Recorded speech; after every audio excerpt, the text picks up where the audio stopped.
we have a lot of problems, issues of how we are managing our resources, how we are managing the schools.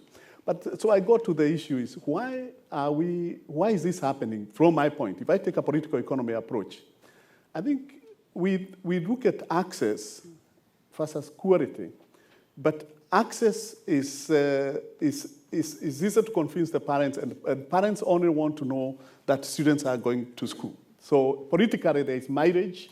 Politicians convince their constituents that, oh, look at how many kids we are taking to school.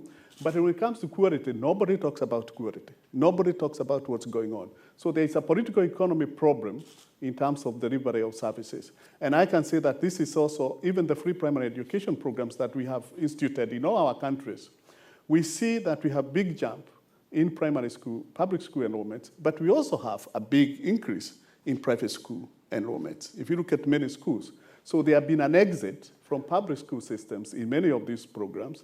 So what you are experiencing now is actually more inequality in the provision of education. Some people are doing very well, but a lot of others are not doing well. So I think this is a big problem. And from the government point of view, it's not really, effort has not been really put in the quality dimension.